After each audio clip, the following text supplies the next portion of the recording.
Pues muy bien, mis hermanos, bendiciones para todos. En este día tenemos un tema muy bonito. Vamos a hablar de nuestra Madre, la Virgen Santísima. Entonces, el objetivo de este tema son tres en concreto. Vamos primero a explicar qué es y qué no es el culto a María en la Iglesia Católica. Luego vamos a defender bíblicamente y teológicamente el lugar que ocupa María en la fe cristiana y aclaremos algunas objeciones comunes que otras denominaciones cristianas le hacen al culto que le damos a la Virgen María. Prácticamente eso es lo que veremos el día de hoy. ¿Por qué hablar de un culto a María? Esa sería la primera cuestión.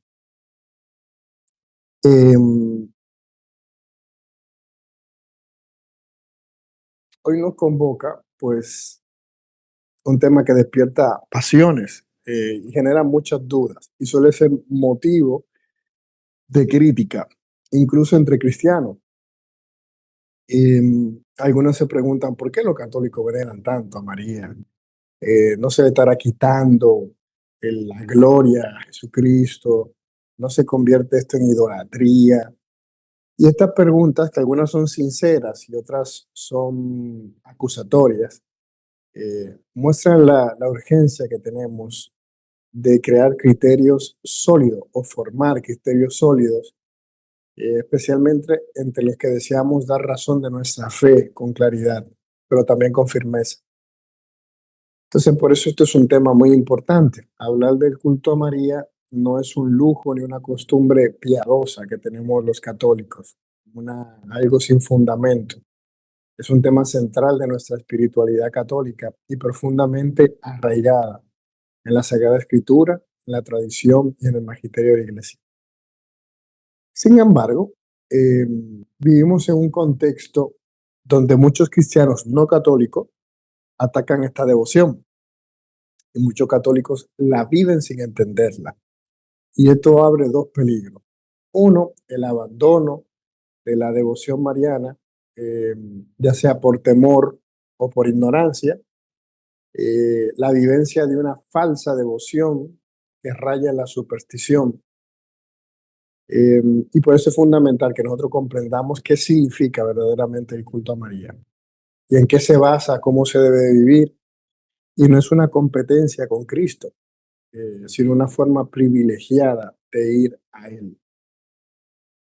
Permítanme comenzar con una frase profunda de un gran mariólogo y santo de la Iglesia Católica, San Luis María Griñón de Montfort, quien dijo: jamás se honra tanto a Jesucristo como cuando se honra a la Santísima Virgen. Repito, jamás se honra tanto a Jesucristo como cuando se honra a la Santísima Virgen. Esta afirmación, lejos de expresar eh, o lejos de exagerar, resume una gran verdad teológica. María nos lleva siempre a Jesús. Honrarla a ella no es desviarse del Evangelio, sino siempre recorrer el mismo camino que Dios eligió para venir a nosotros. A lo largo de este encuentro, veremos que este culto no solo es legítimo, sino necesario, es bíblico y profundamente cristocéntrico. Entonces vamos a descubrir juntos por qué María ocupa un lugar tan especial en nuestra fe católica. ¿Qué entendemos por culto a María? Antes de defender la devoción a la Virgen María, es necesario aclarar qué significa exactamente culto a María y qué no significa. Una de las grandes acusaciones comunes que recibimos los católicos es que adoramos a María. Yo estoy seguro que todos ustedes alguna vez habrán experimentado algún hermanito que les ha dicho eso. Le ha dicho, es que ustedes adoran a María, ese es mi problema con ustedes. y que esto es idolatría. Pero esta acusación parte muchas veces de una confusión de términos. Por eso vamos a explicar de la manera más clara los tres tipos de culto que reconoce la teología católica y que ustedes han escuchado muchas veces mencionar. Algunos de los que hayan cogido algún curso de apologética las conocen ya. Es latría, dulía y hiperdulía. Latría es el culto de adoración y ese solo se debe a Dios. O sea, nosotros los católicos tenemos absolutamente claro que la adoración es exclusiva de Dios, del Dios uno y trino. No hay fuera de Dios adoración absolutamente a nadie. Eso es doctrina católica. En ningún documento, en ningún lugar vas a encontrar algo distinto a eso, que se le dé adoración a otra criatura o a otra cosa. Solo a Dios. Como lo dice el gran ese gran Shema de la antigüedad, Shema Israel, Adonai Elohenu, Adonai Echad. Escucha Israel, el Señor es nuestro Dios, uno es el Señor. Y luego es que continúa, solo a Él adorarás. Que es el primer mandamiento. Luego tenemos que este culto de la tría reconoce a Dios como creador, Señor de todo, es único y digno de adoración absoluta. La latría pertenece exclusivamente a la Santísima Trinidad, Padre, Hijo y Espíritu Santo. Ejemplo, cuando decimos gloria a Dios, te adoro, Señor, estamos practicando latría. Luego tenemos la dulía. Dulía es el culto de veneración que se da a los santos o a los ángeles, reconociendo en ellos la obra de Dios y su fidelidad al Evangelio, su fidelidad a Dios, como los ángeles están sometidos a Dios. No adoramos a los santos, pero sí los honramos como modelo de vida cristiana y le pedimos su intercesión. Y también es una forma de respeto espiritual, como quien admira a un héroe en la fe. Luego tenemos lo que es hiperdulía. Si se fijan, dulía, que es veneración, hiperdulía significa la máxima veneración. Es una forma especial de veneración que se da únicamente a María y es por quien ella es dentro del plan de Dios. O sea, María no es cualquier persona. Y ahí es el problema que cometen los hermanos separados, que por tanto atacarla, la denigran y le quitan el lugar que ella tiene en la historia de la salvación. María es un ser único, excepcional. No hay igual, no hay parangón igual en ella. Y es por ese llamado especialísimo que ella tuvo a ser la Teotocos, la Madre de Dios. Por eso es la criatura más excelsa. Y no es adoración ni equivale a la tría, lo que hacemos con María. Es una veneración más alta que cualquier otro santo o los ángeles, porque María tiene un lugar único en la historia de la salvación, simplemente por eso. O sea, ninguna criatura, ninguna mujer, por hablar claro, va a tener el privilegio que ella tuvo. Ella fue la elegida desde toda la eternidad a ser la madre de Cristo. Nadie más va a tener eso. Absolutamente nadie va a tener ese privilegio. Eso es algo único e irrepetible. Jesucristo, solamente hay dos personas que le pueden decir, hijo mío, María Santísima y el Padre Eterno. Nadie más puede decirle a Jesús, hijo mío, con todo lo que conlleva decir hijo mío. No, no, no. Escuché a alguien hablando ahí.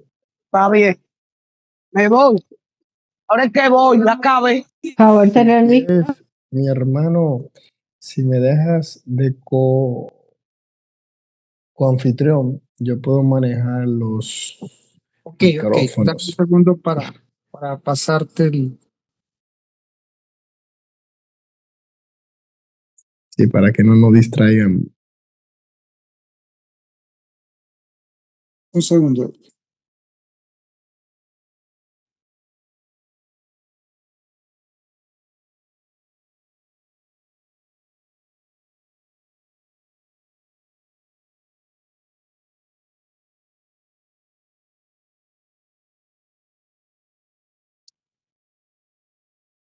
Me está dando un problema para darte el coanfitrión. Yo lo voy a estar aquí controlando.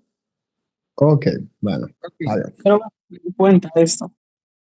Vale.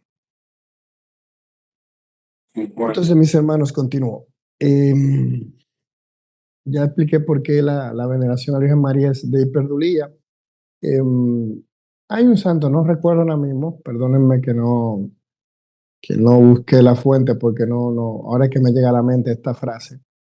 Es muy bonita. Dice,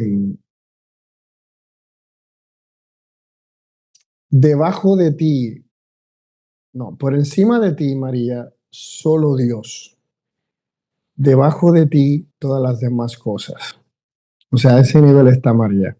O sea, María está donde solamente por encima de ella está Dios, Dios uno y trino.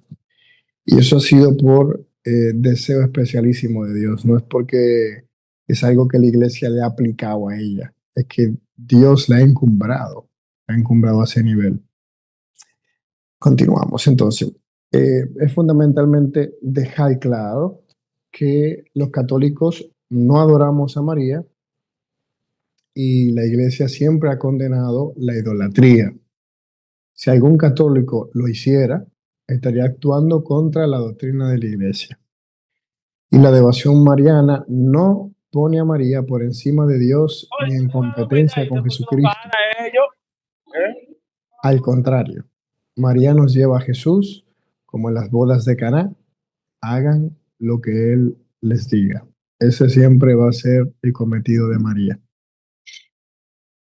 Si vemos lo que dice el Catecismo de la Iglesia Católica en el numeral 971, nos dice que la devoción a la Virgen María se distingue esencialmente del culto de adoración tributado al Verbo encarnado, lo mismo que al Padre, al Espíritu Santo, y la favorece poderosamente.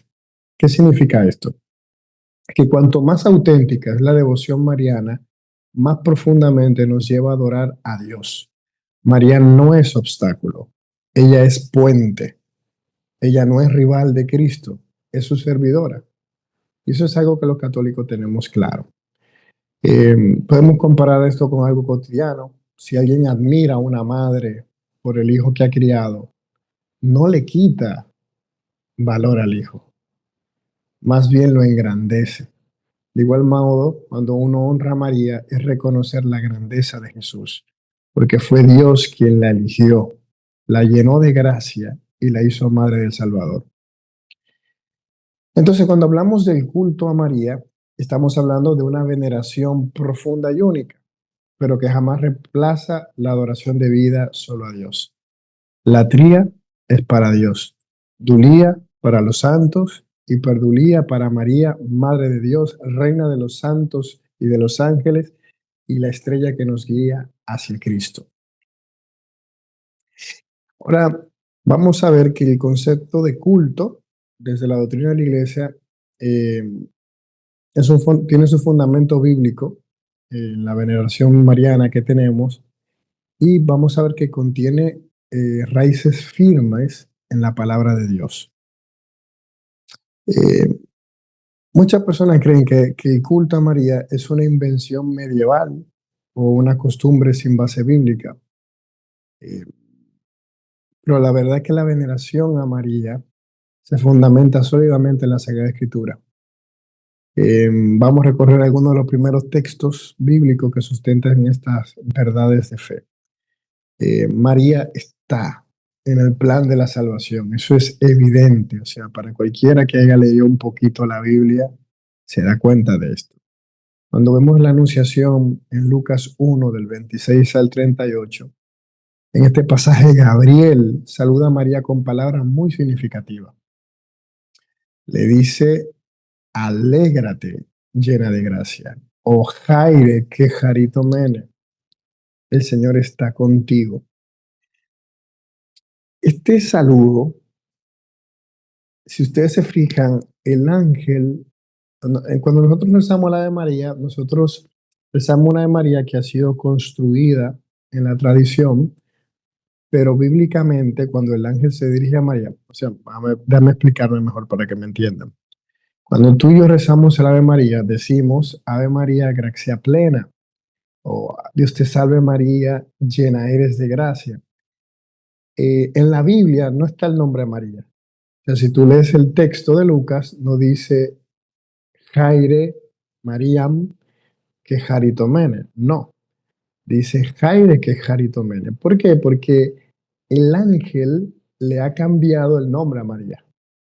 Así como Jesús le cambia el nombre a Simón y le cambia el nombre a Pedro por la misión en la que estaba llamado, y por eso los sucesores de Pedro siempre se cambian el nombre, como nuestro actual pontífice, que se llamaba Robert Francis y elige León XIV.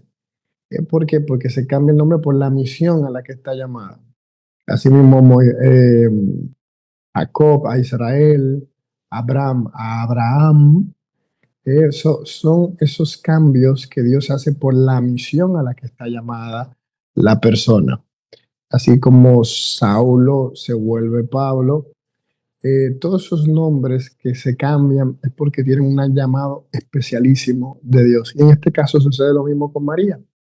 Le cambia el nombre, no la llama María, sino le llama Quejaritomene. La expresión Quejaritomene indica una plenitud de la gracia permanente. O sea, significa, María, tú eres, a ver, es que hasta la traducción se queda corta. Nosotros estamos diciendo llena de gracia en español. Cuando lo usamos en latín decimos gracia plena. Cuando lo utilizamos en otro idioma, como el inglés, decimos full of grace, pero se quedan cortas. O sea, que Jaritomene no es lleno, que Jaritomene significa desparramando. O sea, una cosa es tú tener un vaso lleno y otra cosa es que el vaso esté brotando como si fuera una fuente. Y eso es lo que significa que Jaritomene, significa que de ella rebosa. O sea, hay una plenitud de gracia, de que de ella desparrama gracia. Es por eso que ella es favorecida de manera excepcional, porque ha sido elegida para ser la madre del Salvador. Y esto la sitúa en un lugar central dentro del plan de la redención. También esta palabra indica que ella antes era rebosante de gracia, en ese momento es rebosante de gracia y para siempre es rebosante de gracia. Luego también podemos ver en, en Lucas 1, del 42 al 43, en el saludo de Isabel. Cuando María visita a su prima Isabel, está llena del Espíritu Santo, o sea, no de la carne, sino porque estaba llena del Espíritu Santo. Ella exclama, benedicta tu in mulieribus et benedictus fructus ventris. O sea, bendita tú entre las mujeres y bendito el fruto de tu vientre. ¿Quién soy yo para que la madre de mi Señor venga a verme? Aquí normalmente es el texto que utilizamos para explicar que María es la Theotokos. Saben que algunos hermanos pues dicen, no, María no es la madre de Dios, ella es la madre de Cristo. En griego, cuando se menciona la palabra Kyrios, como cuando a veces en la misa en latín ustedes han escuchado Kyrie eleison, Christe eleison, Kyrie eleison, es Señor, ten piedad, Cristo, ten piedad. Conservando las palabras en griego, Kyrie o Kyrios en la Septuaginta o la Biblia de los 70 del griego, cuando usa la palabra Kyrios, sustituye a Yahvé. O sea, en la Biblia de la Septuaginta, la Biblia en griego, no usa la palabra Yahvé, sino que por respeto la cambia por Kyrios. Entonces, por eso es que o también cuando hace referencia a Dios, dice Kyrios. Entonces, cuando Isabel está diciendo, ¿cómo viene a mí la madre de mí? Kyrios se refiere a Dios mismo. Eso es el lenguaje bíblico que estamos hablando. Llamar la madre de mi Señor es reconocer su dignidad, porque en el lenguaje bíblico, Kyrios, Señor, se refiere a Dios mismo. Isabel está confesando proféticamente que María es la madre de Dios, la Teotocos. En Lucas 1:48, que es el Magnífica, María misma, también llena del Espíritu Santo, ella profetiza y dice, desde ahora me llamarán o me llamarán bienaventurada o me felicitarán todas las generaciones, porque el poderoso ha hecho obras grandes en mí. Este versículo justifica claramente la veneración que le damos a María a lo largo de los siglos. No solo no está mal alabarla y honrarla, sino que es voluntad de Dios que lo hagamos. También tenemos lo que le llamamos el protoevangelio. El protoevangelio es Génesis 3:15. Dios dice a la serpiente, pondré enemistad entre ti y la mujer, entre su descendencia y la suya, y ella te aplastará la cabeza. Este pasaje anuncia la victoria final del Mesías, pero también habla de una mujer que será enemiga del demonio. La tradición cristiana ha identificado a esta mujer como María siempre y lo hace en contraposición con Eva. Los padres de la iglesia siempre han contrapuesto, han hecho juegos de palabra con Eva por ave, de referencia a María. Juan 19, del 26 al 27, al pie de la cruz, Jesús dice a su madre y a su discípulo amado, mujer, ahí tienes a tu hijo, ahí tienes a tu madre. Jesús no la llama por su nombre, sino mujer, al igual que en Caná, cuando ella hace el milagro. Mujer, a ti y a mí. Este título conecta con María, la mujer del Génesis, la mujer que aplastará la cabeza, y la mujer que menciona el Apocalipsis, que ya veremos ahorita, es la nueva Eva, la madre de los redimidos. Apocalipsis 12, la mujer vestida de sol. Nos dice que apareció en el cielo una señal, una gran señal, una mujer vestida de sol, con la luna bajo sus pies y una corona de 2 estrellas sobre su cabeza. Aunque este pasaje, cuando uno estudia Sagrada Escritura, tiene varios niveles de interpretación. La figura de María representa tanto a Israel como a la iglesia, pero también ha sido tradicionalmente aplicada a María, que al dar a luz al Mesías es perseguida por el dragón. Es una imagen gloriosa de María como la reina y madre espiritual. Luego tenemos en Juan 2:11, lo mencioné ahorita, en las bodas de Caná, vemos a María como la intercesora. Aquí vemos a María actuando como intercesora ante su hijo. Ella nota la necesidad, no tienen vino, y se adelanta a pedir ayuda, aunque Jesús le responde de forma enigmática. Sin embargo, su fe es firme y le dice a los sirvientes, hagan lo que Él les diga. Este es el único mandato explícito que María da en toda la Biblia: obedecer a Jesús. Y a través de su intercesión, Jesús realiza su primer milagro público, dando así inicio a su ministerio. Caná es un modelo de intercesión mariana. Ella no sustituye a Jesús, sino que nos conduce a Él. También tenemos la figura bíblica de María como madre de la iglesia. En Juan 19, del 26 al 27, al pie de la cruz, mujer, ahí tienes a tu hijo y ahí tienes a tu madre. Estas palabras no son solamente un encargo doméstico, son una proclamación teológica. En el momento en que Cristo entrega su vida por nosotros, también nos da a su madre. O sea, miren la conexión que hay. O sea, no nos deja huérfanos, deja a su madre. Y el discípulo amado representa a todos los creyentes. Jesús nos entrega a María como madre espiritual de la iglesia. y así lo ha entendido la tradición desde los primeros siglos. Y así lo afirma el Concilio Vaticano II en la Lumen Gentium número 62. Dice: María es invocada en la Iglesia con los títulos de abogada, auxiliadora, socorro y mediadora. Por tanto, hasta ahora hemos visto lo siguiente, que la Biblia no solo menciona a María, sino que la presenta como elegida y llena de gracia, Madre del Señor, nueva Eva, intercesora en las necesidades humanas y Madre espiritual de todos los creyentes. Por tanto, el culto mariano no se basa en leyendas, sino en la revelación divina. Es un acto profundamente bíblico, cristocéntrico y eclesial. Ahora vamos a entrar en lo que es la tradición de la Iglesia y el magisterio sobre el culto a María.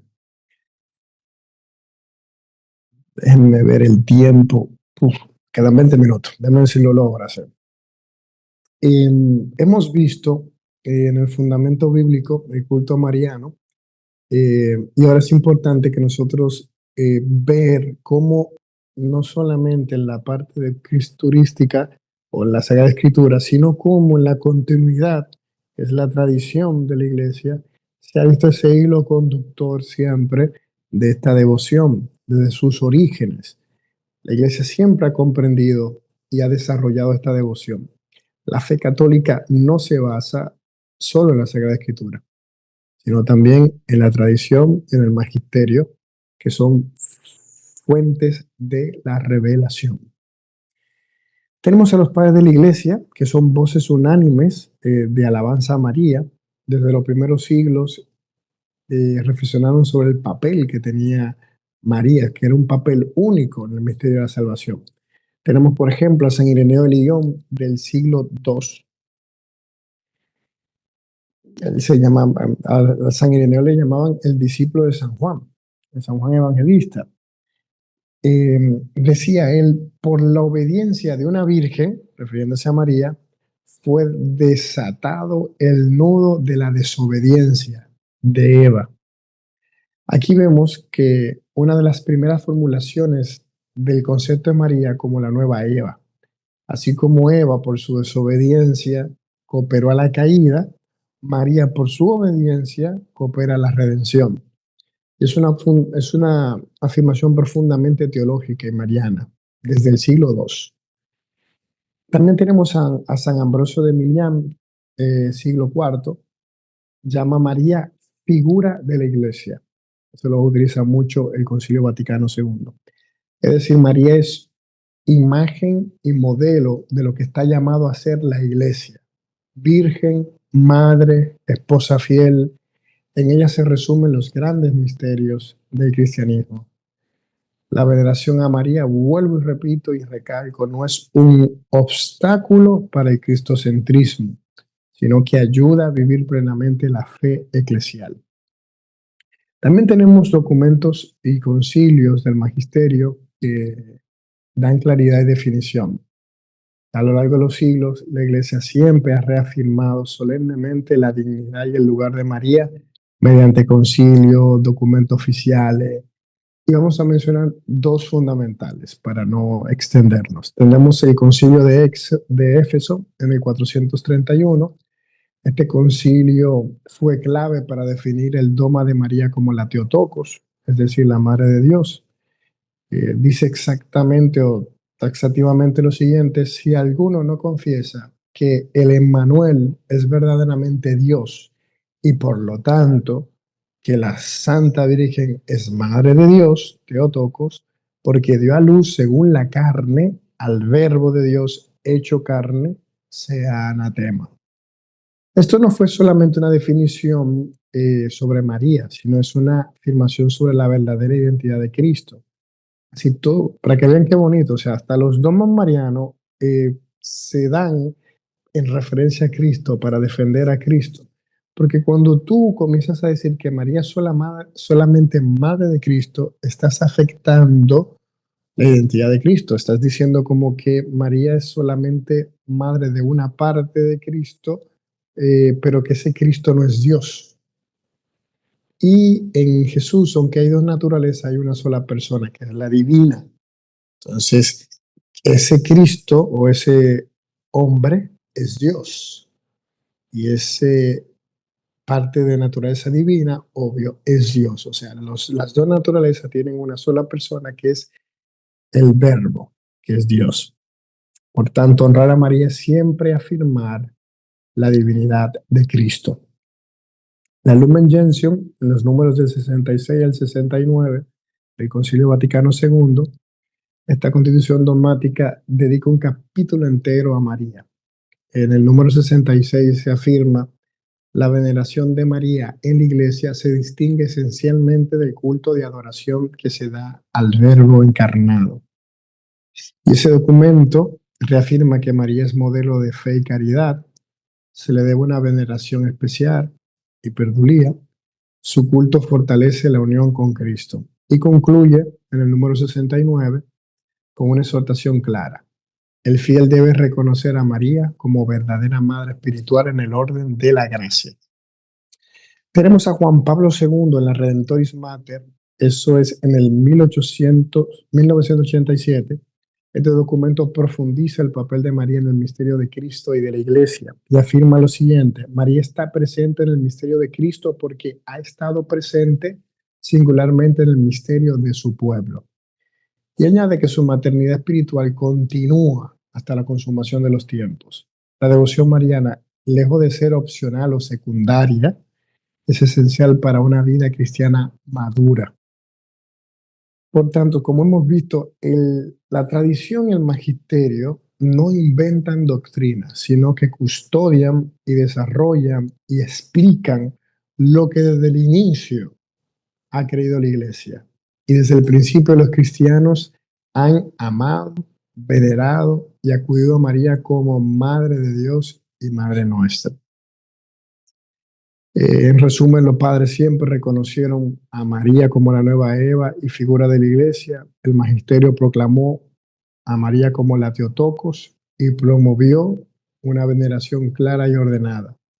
La devoción mariana está profundamente enraizada en la fe y la doctrina de la Iglesia.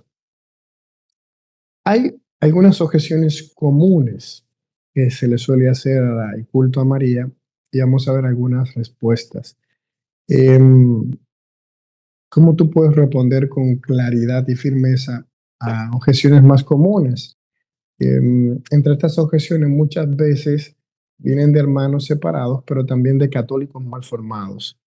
Presentaremos 4 objeciones que suelen ser las más frecuentes y las respectivas respuestas que se les suele dar desde la Iglesia.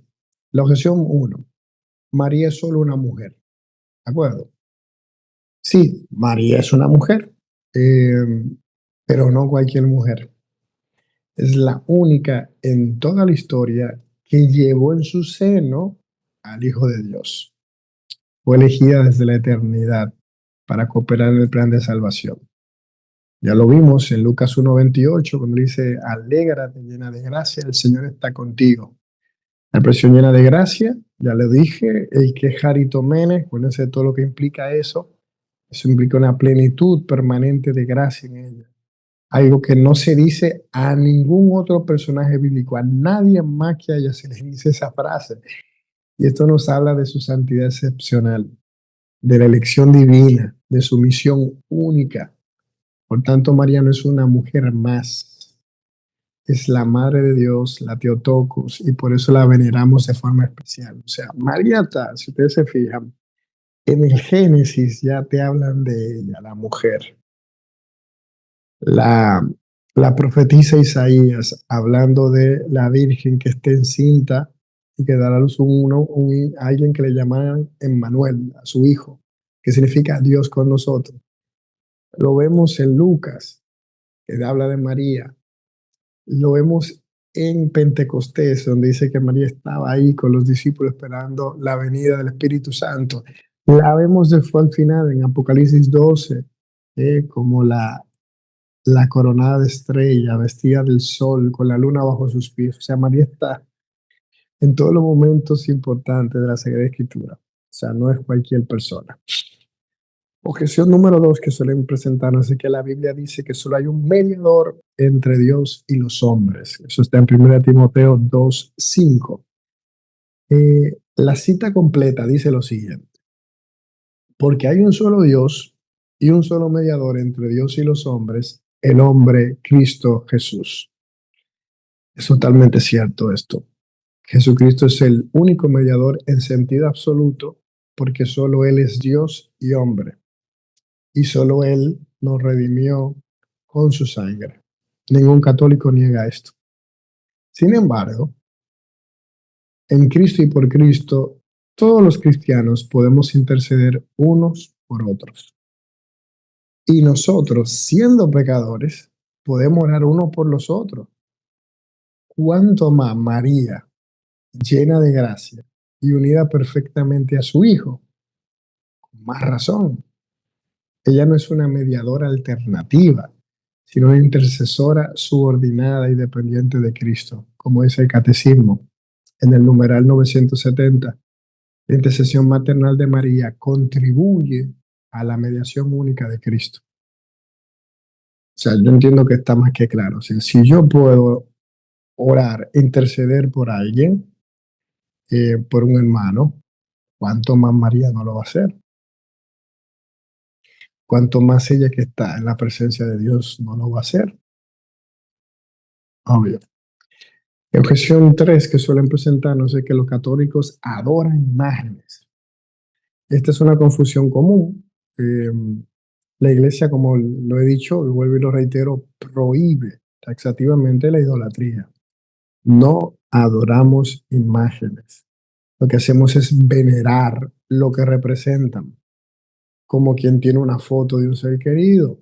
Yo beso la foto de mi mamá, o la foto de mi hijo, o la foto de mi esposa.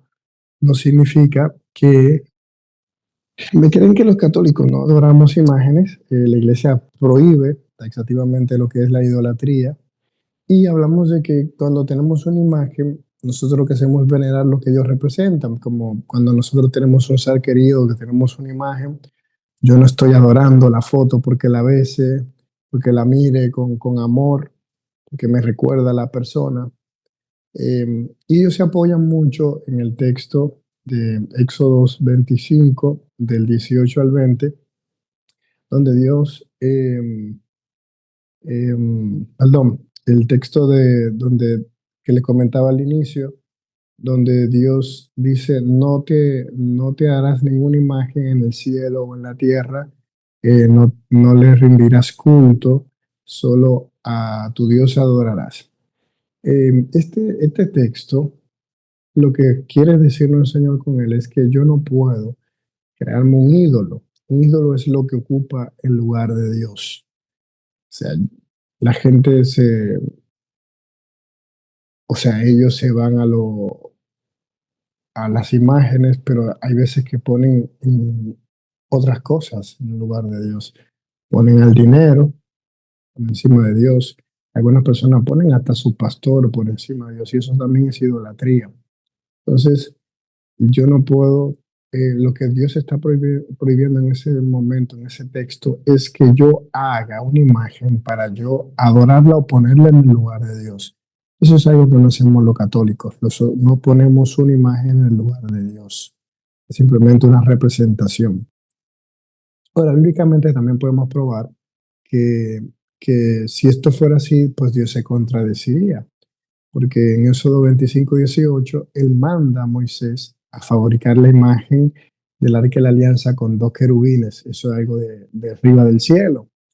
Entonces el problema no es la imagen, sino adorarla como si fuera un Dios, cosa que los católicos no hacemos. Podría dar otra cita bíblica donde habla también de Dios mandando hacer imágenes, como por ejemplo en el templo de Jerusalén, pero creo que con esto es más que suficiente. Las imágenes a nosotros nos ayudan a elevar el corazón a lo celestial, como ayudas visibles para rezar y recordar los misterios de la fe. Son un recurso pedagógico y devocional, no son un objeto de adoración para nada. Y la última objeción que nos suelen poner, o que voy yo a tratar, es: eso no está en la Biblia. suelen decirnos. Muchos hermanos separados aplican el principio de sola escritura y solo vale lo que está explícito en la Biblia. Pero la Biblia misma no enseña eso, en ningún lugar enseña eso, o sea, al contrario. La misma escritura nos invita a respetar también la tradición. Por eso dice 2 Tesalonicenses 2:15, manteneos firme y conservad las tradiciones que aprendisteis ya de palabra, ya por carta nuestra. La fe católica se basa en la escritura y en la tradición apostólica, ambas interpretadas auténticamente por el magisterio. Y además, María está en la Biblia, y mucho más de lo que muchos creen. Ya ahorita le mencioné muchos pasajes. La Anunciación, las bodas de Caná, al pie de la cruz, en el libro de Apocalipsis, en el corazón de los discípulos en Pentecostés. O sea, María siempre está y ha estado presente en la Sagrada Escritura. Por tanto, no debemos temer las objeciones, más bien debemos verla como oportunidades para profundizar y compartir con amor nuestra fe. Recordemos que la verdad no se defiende con agresividad, sino con claridad y caridad.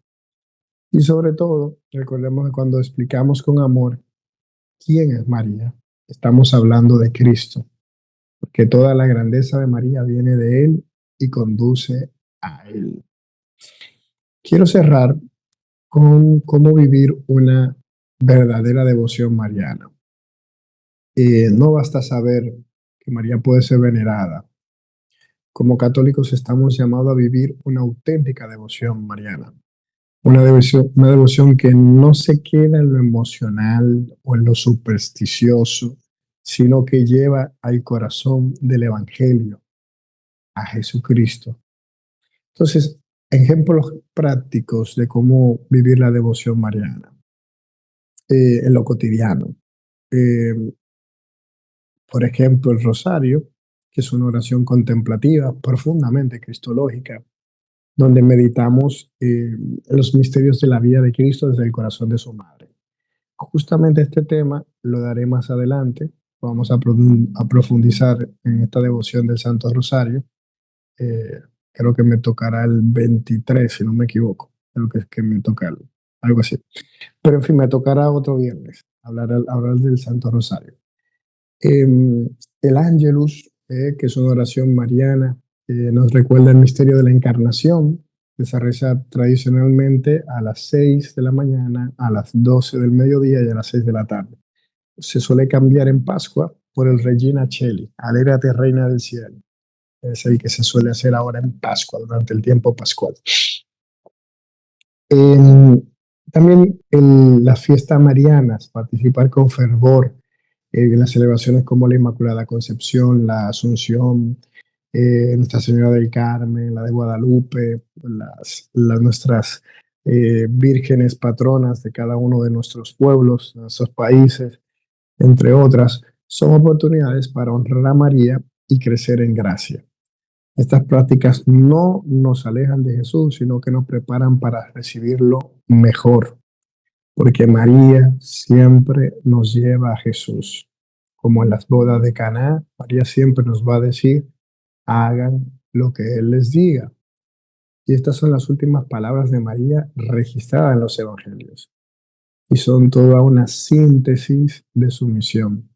No se queda con la atención, sino que nos señala siempre a su Hijo. Y una verdadera devoción mariana jamás es un obstáculo para Cristo. Es un camino seguro hacia Él. Es tan curioso que Juan Pablo II, que es un papa muy mariano, tan mariano que en su escudo, en el escudo de papal, decía totus tuus, que significa todo tuyo. Y ese todo tuyo era María, todo tuyo María.